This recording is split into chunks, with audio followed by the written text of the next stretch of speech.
Harihi Om Sahana Vavatu Sahanao Bhunaktu Sahaviryan Karavavahai Tejasvinavadhitamastoma Vidvishavahai.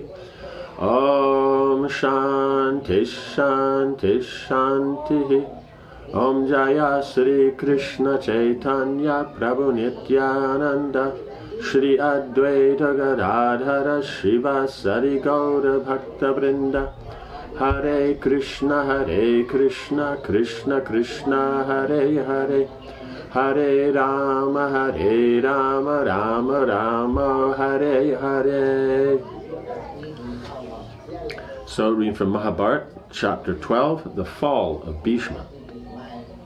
As sunrise approached on the 10th day, the sounds of thousands of drums, cymbals, conches, and trumpets filled the air.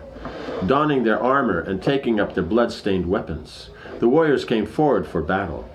The Pandavas arranged for Shikhandi to ride in his chariot at the forefront of their formation.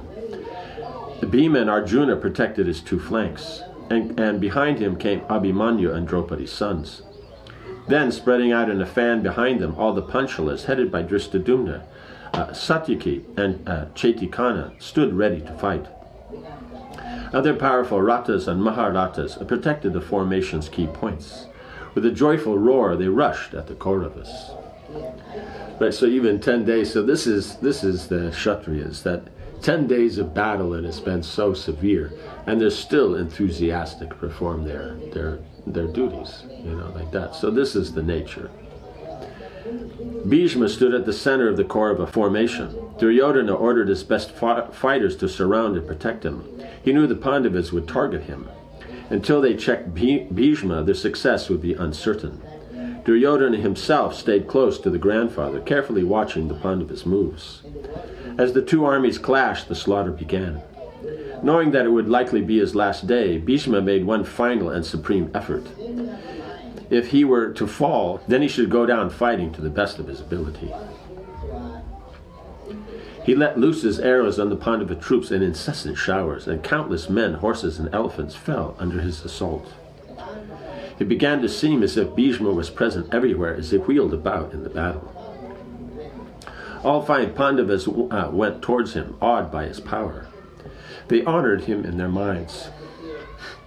With depressed hearts, they gazed at him even as the gods had gazed at Vritrasura. He was consuming their forces like a fire swallowing a forest. Standing between Bhima and Arjuna, Shikhandi roared out his challenge and sent 3 arrows at Bhishma. They struck him on the chest, penetrating his armor. Right, because Shikhandi is also a Maharati. He's a very good fighter. It's not that, he's just this one that Bhishma won't fight with. No, he also, in his own right, is a Maharati. He's a great fighter. Just Bhishma won't fight because he knows the whole history behind Shikhandi. Bhishma felt his anger rise, but with a slight smile he called out, "Oh Shikhandi, I will never strike you in this fight. You are even now the same person the Creator made you before and are no match for me." Shikhandi was infuriated by Bhishma's words. "You are the destroyer of Kshatriyas, O mighty-armed hero. I have heard of your fight with Parasuram and have seen for myself your prowess. Still I will fight with you. Whether you fight back or not, I will slay you in battle. Know this for certain. O afflictor of foes, take a good view of this world while you can, for you will not escape from me with your life." Shikhandi at once fired 5 more arrows that pierced Bhishma in the shoulder. Wincing, Bhishma turned away from Shikhandi and attacked the warriors surrounding him. Arjuna came up next to Shikhandi and said, "Maintain your assault on the grandfather, mighty-armed hero. He will not be able to harm you. I will protect you from any other fighters who come to his aid. Today we must lay Bhishma low or face the derision of our own men." Shikhandi longed for Bhishma to fight with him. He sent clusters of swift arrows at the Kuru commander, striking him all over, but Bhishma did not respond.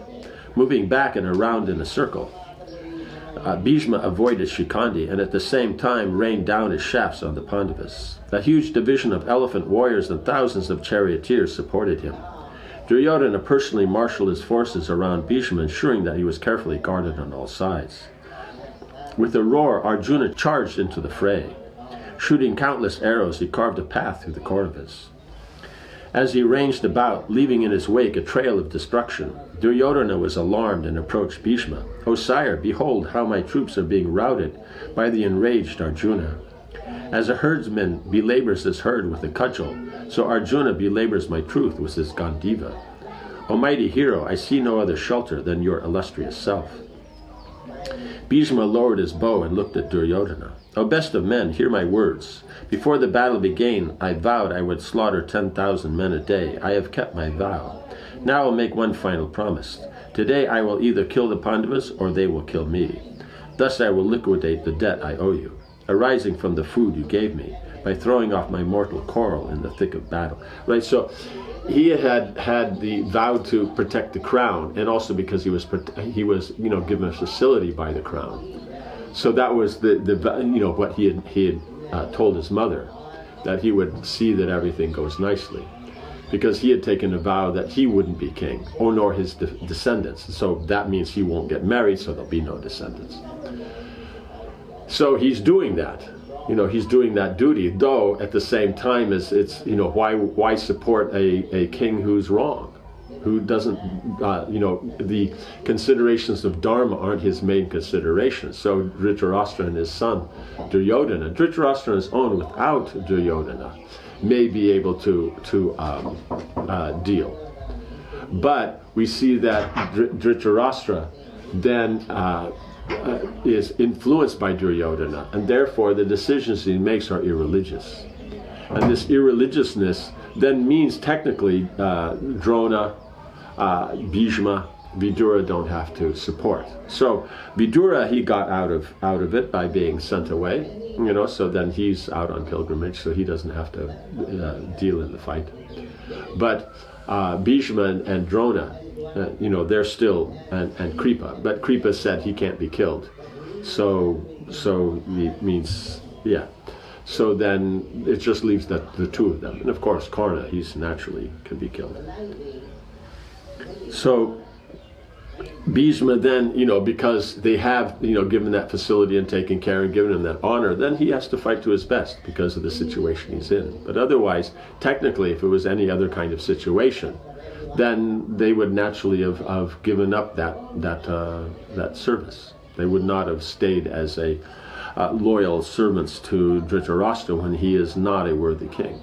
That's the bottom line. That Duryodhana and his father are not worthy kings. They're not behaving in a proper way.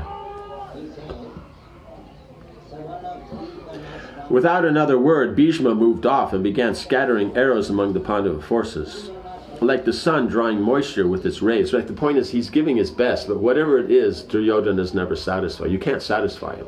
So then the only thing is with someone who's never satisfied, then in these kind of cases, you have to use the most severe thing to prove it. That means you have to give your life in the process.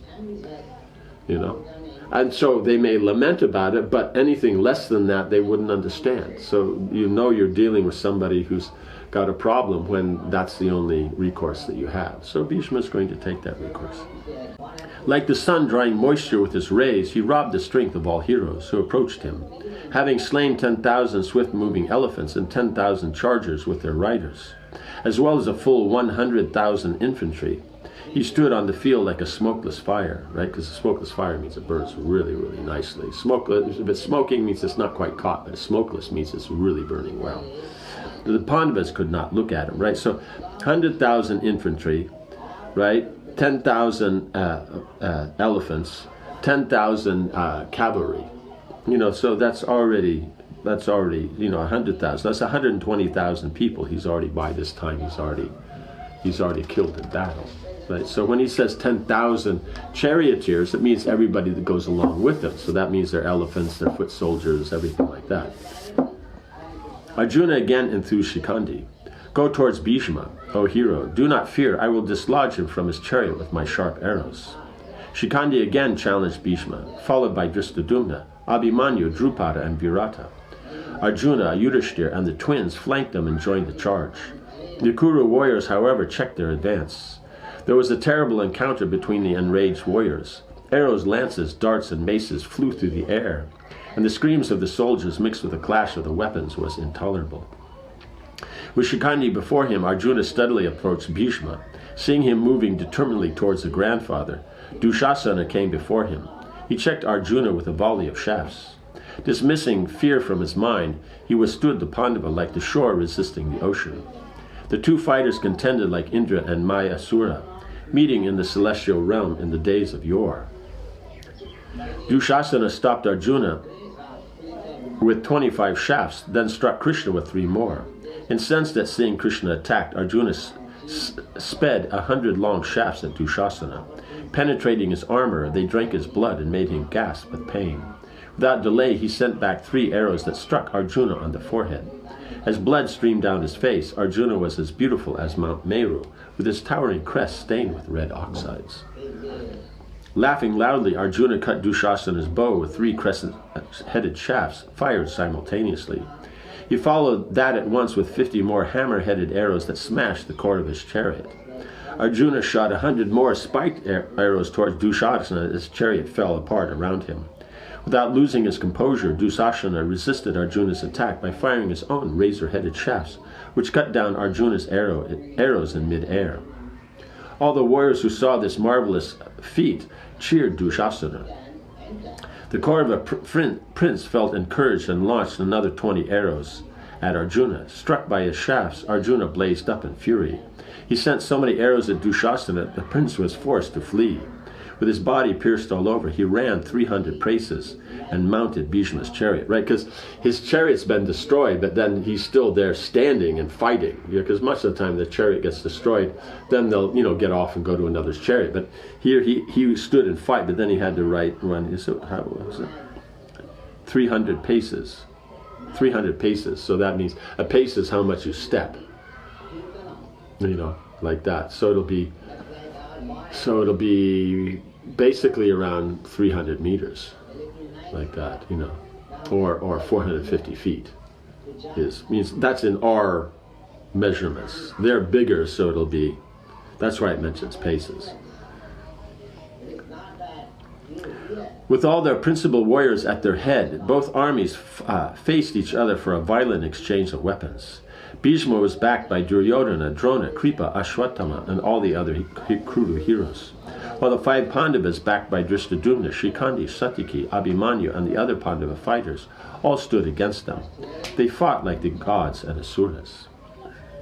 Watching the fight, Drona spoke to his son, who was stationed by his side.